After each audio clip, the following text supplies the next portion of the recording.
옆에 있는 분들하고 인사하고 시작할까요? 하나님께서 우리와 함께 하십니다. 이렇게 인사하겠습니다. 네, 미국 오클라호마 대학에 있는 연구팀이요. 동물이 가지고 있는 지능의 한계에 대해서 연구한 결과가 있습니다. 실험을 했는데 이 침팬지에게요, 이 140개의 이 언어를 가르쳐주고 이 침팬지가 어느 정도로 언어를 숙달하고 익힐 수 있는지를 연구를 한 겁니다. 그럼 침팬지를 말을 못하는데 어떻게 말할 수 있느냐? 이 수화를 가르쳐 준 거예요. 그래서 수화를 가르쳐 주면서 140개의 언어를 가르쳐 준 겁니다. 아마 많은 세월이 지났을 겁니다. 많은 세월이 지나고 나서 침팬지가 처음으로 자기의 의사를 표현하게 되는데 그 수화를 해석해 보니까 영어로 말하니까요, Let me out 이었습니다.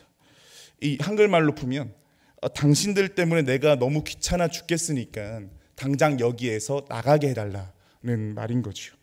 짐승도 말은 못하지만요, 자유롭게 살기를 원합니다. 우리도 그렇지 않습니까? 무엇인가에 매이거나 속박되지 않고 마음껏 자유를 누리며 살아가기를 원합니다.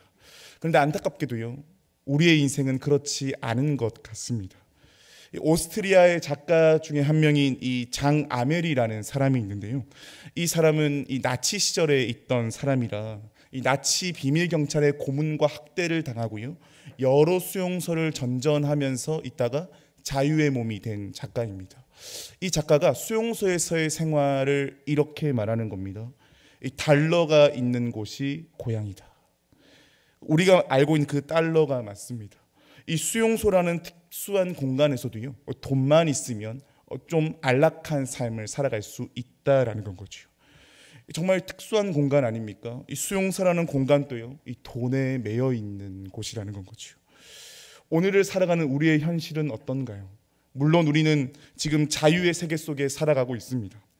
근데요, 우리 자신을 좀 정직하게 돌아보면 사실 많이 묶여 살아가고 있습니다. 사람들이 나를 어떻게 보는가 하면서 사람들의 시선에 묶여 살아가고 있고요. 그리고 돈으로부터도 자유롭기가 참 어렵습니다. 지갑에 돈이 떨어질 때이면 내가 어떤 위기 속에서 내가 어떻게 살아가는지를 아주 밑바닥부터 점검할 수 있게 되죠. 또 내가 어떤 자리에 있는가에도 연연하는 게 우리의 인생 아닙니까? 생각해보면 내게 주어진 그 자리라고 하는 건 영원한 것이 결코 아닌데 이 자리에 있을 때에만 내가 만족할 수 있다고 느끼고요, 그 자리가 영원한 것처럼 살아가기가 쉽습니다. 오해하지 말 것은요, 앞서 말씀드린 이 모든 것들이 무의미하거나 무가치하다는 말씀은 전혀 아닙니다. 우리에게 허락된 것이고 이것들을 잘 선용해서 이것들을 통해 드러내고자 하는 선한 일들이 많이 일어나야 됩니다. 다만 그것 자체가 주인이 되었을 때요, 우리는 제도적으로는 자유국가에 살아가고 있는지는 모르겠지만 정작 인생에 대해서는 염려와 두려움에 휩싸여 살아가고 있는 거죠. 사실 우리가 이 돈이라든지 위치라든지 이런 거에 연연하는 이유를 생각해 보면 많은 것들로부터 자유롭기 위해서 이것들을 추구하며 노력하며 쟁취하고자 합니다. 그런데 정작 내 삶을 정직하게 돌아보면 어떻습니까? 이것을 추구하면 추구할수록 더욱더 노예된 인생을 살아가고 있다는 게 나의 솔직한 주소인 거지요. 예수님께서도요, 우리 인생의 진실을 정확하게 아셨습니다. 그리고요, 사랑하는 자녀가 세상 속에서 노예로 살아가는 게 아니라 세상 속에서 하나님의 자녀로서 당당하게 살아가기를 원하시는 마음이 아주 강력하십니다. 그래서 오늘 말씀은요, 참된 자유함을 얻기 위해 꼭 필요한 걸음을 우리에게 알려주시는데 저희 오늘 본문인 31절과 32절 말씀을 다시 한번 읽겠습니다. 그러므로 예수께서 자기를 믿은 유대인들에게 이르시되 너희가 내 말에 거하면 참으로 내 제자가 되고 진리를 알지니 진리가 너희를 자유롭게 하리라. 아멘. 주님께서 주신 이 참된 자유, 사실 이 말씀 우리가 너무나 잘 알고 있는 말씀이죠. 이 주님이 주시는 참된 자유를 얻게 되는 데에는 질서가 있다는 겁니다. 이걸 가리켜서 우리가 영적인 질서라고 말하는데요, 질서라는 단어 많이 들어봤지만 좀 어렵게 다가옵니다. 그런데 한 목사님께서 이 질서에 대해서 아주 요연하게 설명을 해놨더라고요. 질서는요, 단순하게 말하면 순서입니다. 질서는 순서예요. 자, 여러분들 그 영화에 있는 가상 인물 중에 슈퍼맨이라는 인물을 아실 겁니다. 영화에서나 이런 드라마에서나 이렇게 보셨을 텐데, 슈퍼맨, 물론 우리에게 익숙해서 그럴 수 있는데 슈퍼맨의 모습을 딱 보면요, 사실 굉장히 이질적으로 느껴지고 이상하게 느껴집니다. 왜 그런 거 보니까 바지 위에 속옷을 입었기 때문입니다. 슈퍼맨이어서 우리가 괜찮게 받아들이지, 여러분 지금 바깥에 딱 나갔는데 거리에 누가 바지 위에 속옷을 입었다 하면 어떻겠습니까? 와, 이거 곤란해집니다.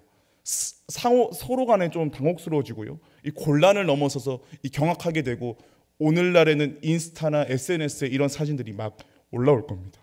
왜 그렇습니까? 순서가 잘못되었기 때문에 이게 당혹스러운 겁니다. 참된 자유를 얻는 그리스도인이 되는 데에도 순서가 있다라는 거죠. 말씀을 보니까요, 영적인 자유, 진정한 자유를 얻는 데에는 크게 3단계를 거칩니다. 말씀을 다시 한 번만 더 띄워주실까요? 첫 번째로는요, 너희가 내 말에 거하면, 첫 번째는 하나님의 말씀에 내가 거하는 겁니다. 두 번째로는 32절에 진리를 아는 것이고요, 세 번째로는 그 진리가 나를 자유롭게 한다라는 겁니다. 이 단계가 어떻게 해요? 순서적으로 진행된다라는 겁니다. 우선 첫 번째 단계부터 볼까요? 첫 번째는 하나님의 말씀 안에 내가 거하는 겁니다. 많은 사람들이요, 사실 진리를 얻기를 원하고 진리를 통해서 자유를 얻기를 원합니다. 이거는 뭐 종교가 기독교건 그렇지 않건 모든 사람이 다 마찬가지입니다. 그런데요, 진리대로 사는 데에는 별로 관심이 없습니다. 우리의 신앙으로 한번 가져와 볼까요? 우리가 중요한 선택의 기로에서 어떻게 합니까? 우리 신앙인으로서의 가지고 있는 열망이지요. 하나님의 뜻대로 이 일이 되기를 원합니다. 중요한 열망이고 신앙인으로서 반드시 지녀야 되는 열망입니다.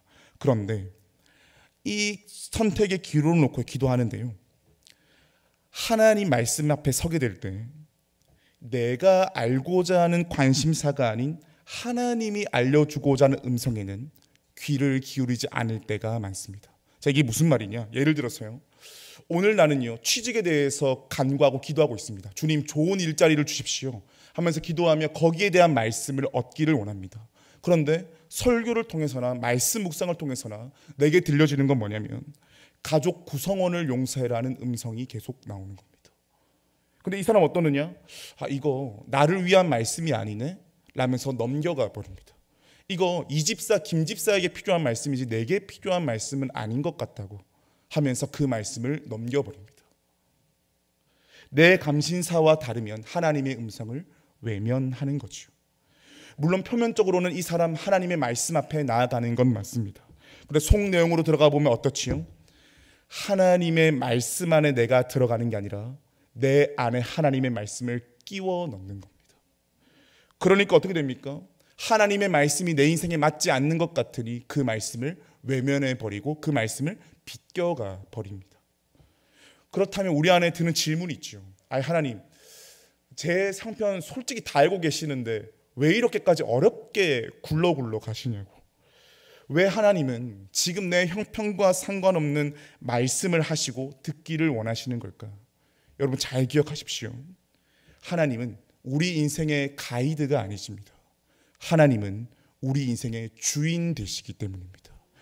가이드는요, 거기에 맞추어서 안내를 하는 건 맞습니다. 근데 가이드는 어떻죠, 여러분? 목적이 끝나면 끝나버립니다. 여정이 끝나면 끝나버리지요. 그 가이드 내 집까지 따라오지 않습니다. 근데 우리 하나님은 어떻다는 거지요? 우리 인생의 주인 되신다는 겁니다. 여러분, 그래서 여러분, 영적 점검의 중요한 부분이 아주 단순합니다. 사실은 내 인생에 하나님의 음성이 들리지 않는다, 내 영혼을 정직하게 들여다 봐야 된다는 거죠. 어떻게 들여다볼 수 있습니까? 내가 하나님을 섬기려고 하는가, 아니면 하나님이 나를 섬기기를 원하는가? 내가 듣고자 하는 말씀에 귀를 기울이는가, 아니면 하나님 말씀 자체에 아멘하고자 하는 예배자로 나아가고 있느냐? 이것이 바로 하나님의 말씀 안에 거하느냐 안 거하느냐를 당락짓는 부분이라고 말씀드릴 수가 있습니다. 여러분, 내 안에 하나님의 말씀을 끼워 넣는 것, 물론 신앙의 초신자의 작업에서는 필요할 수 있는 대목입니다. 또 하나님께서 그 일을 소중하게 보실 거예요. 근데 하지만 그렇게만 신앙생활을 한다? 안타깝지만 자기 위로는 될지는 모르겠습니다. 그런데 그 사람의 신앙이 자라가지를 않습니다. 하나님의 뜻을 왜곡하기 쉽고요, 아전인수적인 삶을 살아가기가 너무나 쉽습니다. 그러면서 그게 신앙의 전부라고 여기면서요, 자기 함정에 빠지게 되지요. 근데 하나님 말씀에 내 인생을 밀어넣는 것, 이거 내게 불편함으로 다가옵니다. 왜 그러냐? 중심이 나 자신에서 하나님으로 바뀌는 거기 때문입니다. 나는 지금 누군가를 도저히 사랑할 수가 없는데 그 사람을 사랑하라고 말한다? 이거 응답하는 거 쉽지 않습니다. 그러니 하나님 말씀 안에 들어가는 건 불편한 일이죠. 어려운 일입니다. 그런데 이 걸음을 우리가 꾸준하게 걸어가다 보면 무엇을 발견하게 됩니까? 하나님은 토기장이시고 내 인생이 진흙임을 새롭게 바라보게 됩니다. 토기장이 되신 하나님의 실력에 의해서요, 나도 모르는 사이에 우리 지난 금요기도회 때 아주 우리가 목청 높여 선포했지요. 하나님의 꿈이 나의 비전이 되고, 예수님의 성품이 나의 인격이 되고, 성령님의 권능이 나의 능력이 되는 놀라운 변화가 일어나게 됩니다. 축복하기로는요, 듣고자 하는 주님의 음성이 아닌 말씀하고자 하는 하나님의 음성을 듣는 우리가 될 수 있기를 축복합니다. 그때 우리는 첫 번째 단계인 하나님의 말씀에 거하는 인생이 됩니다. 두 번째 단계로는요, 진리를 아는 것입니다. 즉 진리가 뭡니까? 예수 그리스도 그분 자신이지요. 그러니 진리를 안다는 것은 예수 그리스도를 안다는 말입니다. 예수를 안다, 단순히 성경의 지식을 알고 신학적 지식을 아는 수준을 말하지 않습니다. 성경에서 안다라고 말할 때 그노시스라고 하는 헬라어를 쓰게 되는데, 이 그노시스라고 하는 알면요, 어떤 알면요, 남자와 여자, 더 깊이 들어가서 남편과 아내가 서로를 아는 것과 똑같은 표현을 씁니다. 즉 전인격적인 알을 말하는 거지요. 예수 그리스도라는 존재 자체가요, 내 인생에 완전히 뿌리 내려지는 것, 그게 바로 진리를 안다라는 표현입니다. 자, 그럼 진리이신 예수님은 우리에게 어떤 존재로 자리 잡히느냐? 요한복음 5장 16절에서 30절의 말씀을 보면 예수님께서 반복해서 말씀하시는 대목이 있습니다. 예수님께서 어떤 대목을 강조하냐면요, 나 예수는 스스로 일하지 않는다. 아버지가 일하시니 나도 일한다. 이 대목을 계속 반복해서 말씀하십니다. 그 중에서 왜 주님께서 이 말씀을 하시느냐? 5장 26절이요, 그 핵심이 되는 말씀인데요, 저 요한복음 5장 26절 함께 읽겠습니다. 아버지께서 자기 속에 생명이 있음 같이 아들에게도 생명을 주어 그 속에 있게 하셨고. 아멘. 자, 지금 이 장면은요, 베데스다 연못가에 있는 38년 된 병자를 고치신 후에요, 예수님을 박해하고자 하는 유대인들과 논쟁할 때 있었던 대화의 내용 중에 하나입니다. 주님께서 말씀하시지요, 아버지 안에 있는 생명이 아들인 자신에게도 주어져 있다라고 말씀하십니다. 무슨 말인가 하니까 예수님은 지금 이 하나님을 어르고 달래서 능력을 발휘하는 게 아니라는 겁니다. 아버지이신 하나님이 지니고 있는 생명이 내게도 있다라고 말하면서 여기에서 우리가 알아야 할, 놓치지 말아야 될 예수 그리스도에 대한 인식이 있다는 거죠. 나 예수가 누리는 생명의 비결이 어디에 있는지 아느냐? 이제부터 내가 너희에게 보고자 하는 이 생명, 영생은 이전과는 전혀 다른 세계와 차원을 너에게 보여주는 것이다. 이전에 느낄 수 없었던 자유 세계가 너에게 펼쳐져 있는 것이다. 그 풍요로움과 자유함이 어디서부터 나오는지 아느냐? 아버지와 함께 있는 그 생명, 그 생명이 내게 참된 자유를 준다라고 말하는 겁니다. 다시 좀 다듬어서 말씀드리면요, 요한복음 5장은요, 예수님이 사람들에게 예수님의 존재의 근원에 대해서 깨닫게 한 말씀입니다. 존재의 근원, 예수님의 존재의 근원이 누구라고 말하고 있는 겁니까? 예수님 그분 자신이 하나님이심을 말해주고 있는 거죠. 인간적으로는요, 아버지 요셉과 어머니 마리아 사이에 태어난 육의 자녀처럼 보일 수 있습니다. 그러나 하나님의 관점에서 주님을 바라보게 될 때 주님은 어떤 존재라는 거지요? 하나님 아버지의 생명을 잇대어 생명을 지니고 있는 성자 하나님, 그 하나님이 예수 그리스도시라고 말해주고 있는 것이요. 이 예수가 38년 된 병자와 함께하게 되니까 그 병자가 병에서 회복할 뿐더러 새로운 삶을 살게 되었다고 말해주고 있습니다. 자, 그러니 요한복음 5장 말씀을 통해 우리가 알 수 있는 예수님에 대한 진실이 있습니다. 예수님은 단순히 세상이 말하는 종교 창시자가 아니라는 거죠. 우리 주님은 어떤 분이십니까? 하나님 자신이시며 세상이 소유할 수 없는 생명 그 자체가 되신다는 말씀입니다. 예수님께서 한 사람의 존재 자체를 살려내게 하시는 새로운 하나님이시라는 거지요. 그래서 여러분, 이걸 경험한 게 38년 된 병자뿐입니까? 사도 바울은 예수님에 대해서 어떻게 고백하고 있습니까? 고린도후서 5장 17절 말씀을 보니까 이전 것은 지나갔으니 그리스도 안에 있으면 새로운 피조물이라 이전 것은 지나갔으니 보라 새 것이 되었도다. 뭐 이거 바울이 꾸며낸 말입니까? 수사학적 표현인가요? 아닙니다. 실제로 그 일이 일어난 겁니다. 예수를 믿게 되어서 예수의 영이 내 인생 가운데 들어오게 되면 죄를 용서받는 권능만 받게 된 게 아닙니다. 죄의 사면증만 받게 된 게 아니라는 거예요. 이 영이요, 사람의 유전자와 세포 속에 파고 들어갑니다. 유전자와 세포 속에 있는 어둠의 역사와 힘을 물리치게 되면서요, 죽어있던 사람의 센스를 살려내기 시작합니다. 그래서요, 처음으로 하나님을 자각하게 되고 감지하게 되고 반응할 수 있는 능력이 생기게 됩니다. 그래서 말하지 않습니까? 믿음은 하나님이 주신 선물이라고 말이죠. 아, 나는 육으로부터 난 줄 알았는데 영으로 만들어졌구나. 하나님이 원래부터 나를 아시고 이 땅 가운데 보내셨구나라고 하는 새로운 정체성이 사람 가운데 생기게 되는데, 왜 생기게 되는 겁니까? 우리 주님이 하나님이시고 생명이시기 때문입니다. 여러분, 진리를 아는 것은 무엇입니까? 예수님이 진정 하나님이심을 알고 그 하나님이 내게 죽음에서부터 살리는 생명을 주셨구나. 이것이 바로 진리를 아는 것이라고 오늘 본문이 말해주고 있는 거지요. 마지막 세 번째로는요, 이 진리가 나를 자유케 합니다. 주님께서 명령히 말씀하십니다. 이 순서를 명령히 말씀하셔요. 말씀 안에 거하는 삶은 진리가 잡히게 되고 진리가 그 인생 가운데 자리 잡히게 되면 자유를 얻게 된다고 말이죠. 이때는요, 나는 돈으로부터 자유할 거야, 명예로부터 자유할 거야, 이런 결심이 아니라요, 어느 순간 자연스럽게 매이지 않는 내 모습을 보게 됩니다. 진리이신 주님께서 이 세상의 주관자 되시고 나의 주인 되신다는 걸 아니까 거기서부터 나오는 넉넉함이요, 나를 자유케 하시는 거죠. 즉 사랑 그 자체이신 예수님으로 가득 채워지니까 참된 자유가 자연스럽게 뿜어져 나오는 겁니다. 마치 물이 100도씨가 되면 어떻게 됩니까? 끓게 되지요. 이거 끓어야 된다 해서 끓는 게 아닙니다. 100도씨가 되니까 자연스럽게 끓는 겁니다. 그렇다면 여러분, 진리가 너희를 자유롭게 하리라, 이 속에 담겨져 있는 주님의 깊은 마음은 무엇일까요? 하나님이 정말 나를 사랑하신다, 이것 아니겠습니까? 하나님이요, 우리를 사랑하지 않으면 혼돈과 공허 속에 질서를 세우실 필요가 없습니다. 여러분, 사랑의 반대말이 뭔지 아세요? 미움인 것 같으십니까? 아닙니다. 사랑의 반대말은 여러분 말씀하신 것처럼 무관심입니다. 관심이 없으면, 혼돈과 공허에 있으면 그냥 내버려 두면 됩니다.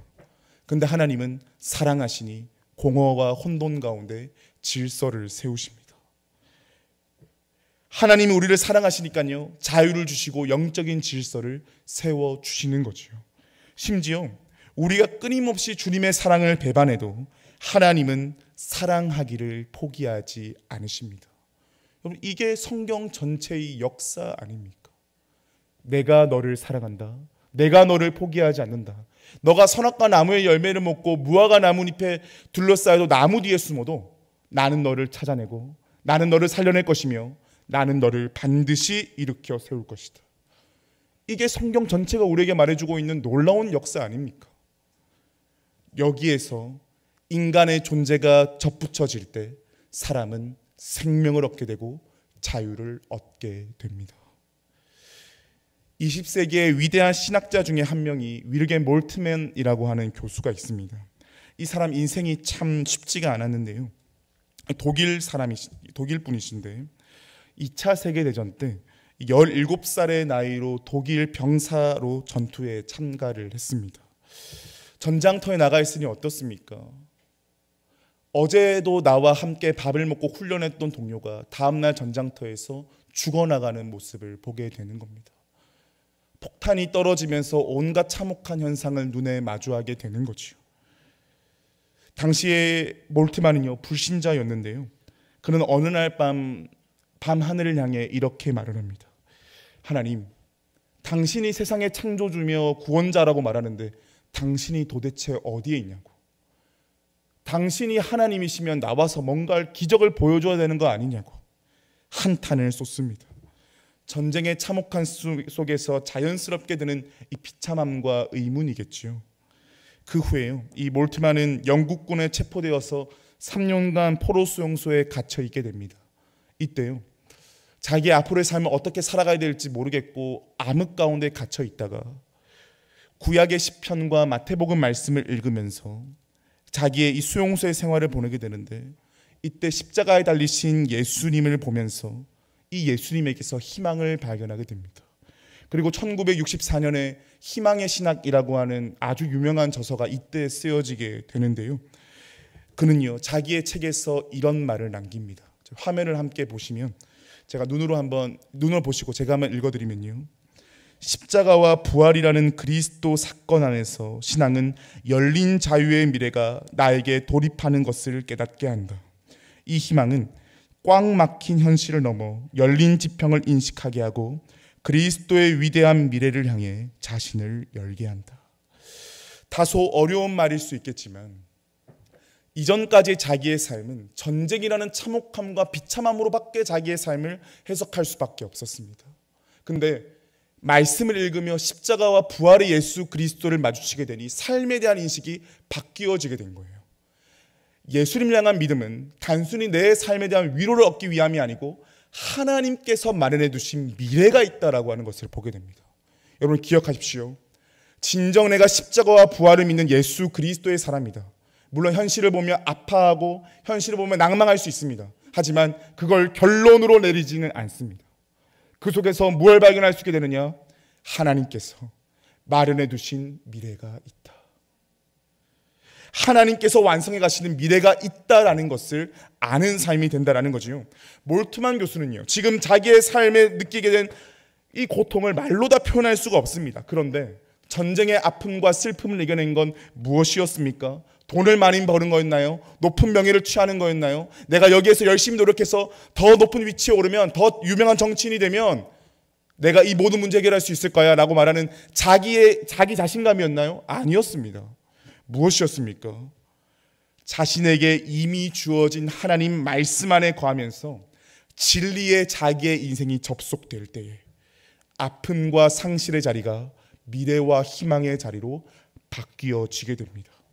예수 그리스도의 삶과 죽음과 부활 안에서 새로운 희망을 발견하게 됐을 때에 참된 자유가 그 인생 가운데에 열려지게 된 거지요. 희망의 신학이라고 하는 책은요, 지금 또 많은 언어로 번역되어서 많은 이들에게 읽혀지고 있고, 쉽지 않은 인생 가운데에 하나님께서 희망의 역사를 내려갈 것이라고 하는 것을 성경적 관점으로 바라보게 만들어줍니다. 여러분, 진리가요, 한 사람의 인생을 바꾸고 한 세대를 바꿀 수 있다는 것을 꼭 기억하기를 바랍니다.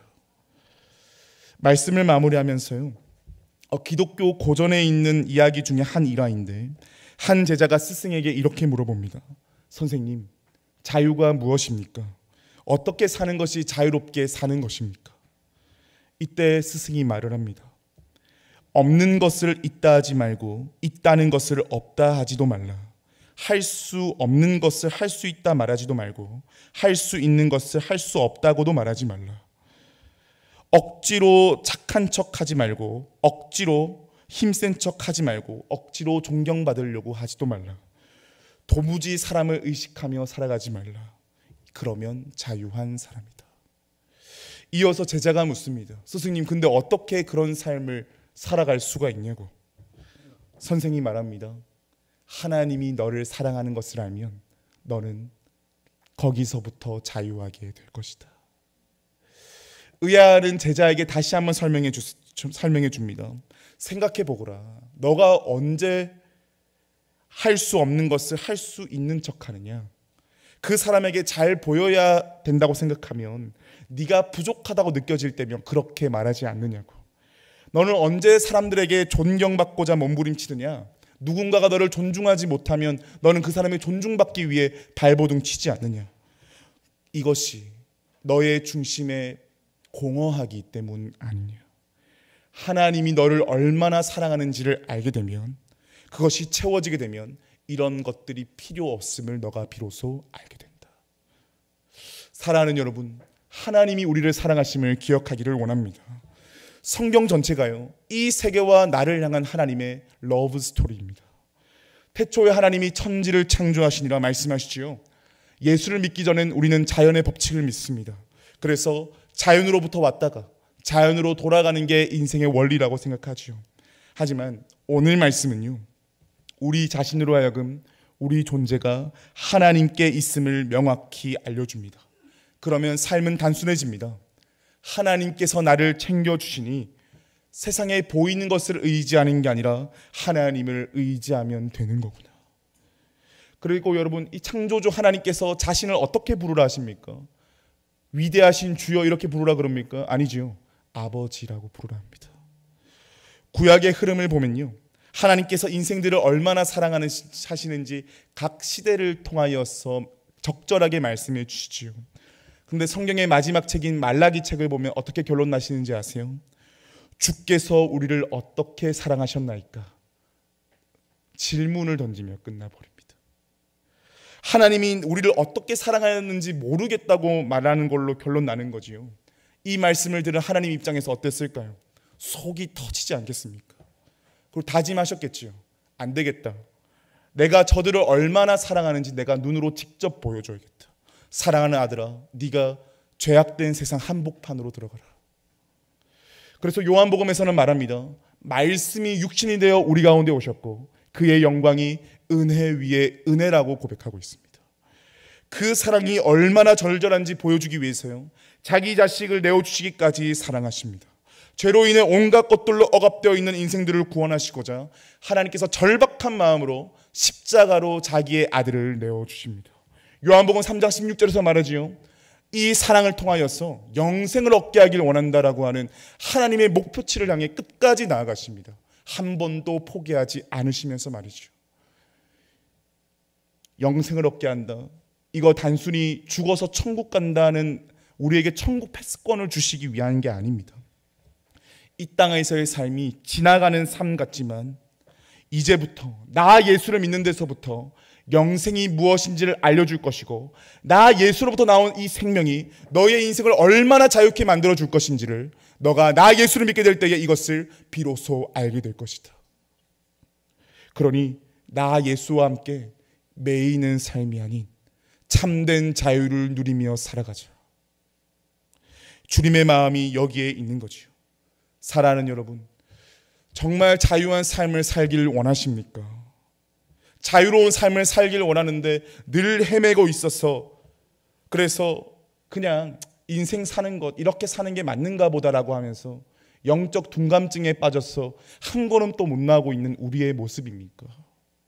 간절히 바라기는요, 하나님이 나를 사랑하신다는 이 불변의 진실 앞에 새롭게 세워지는 우리가 될 수 있기를 축복합니다. 진정한 사랑을 받고 있는 우리가 늘 매여 살아가는 모습을 보면서 하나님께서는 오늘 말씀을 통해 우리에게 질서를 알려주십니다. 사랑하는 여러분, 오늘 이 밤 우리에게 새로운 영적인 질서가 세워질 수 있기를 축복합니다. 하나님의 말씀 안에 거해서요, 내가 지금껏 보지 못한 내 인생의 사각지대를 하나님께서 보시고 나를 채워가신다라고 하는 하나님의 실력을 믿는 우리가 될 수 있기를 원합니다.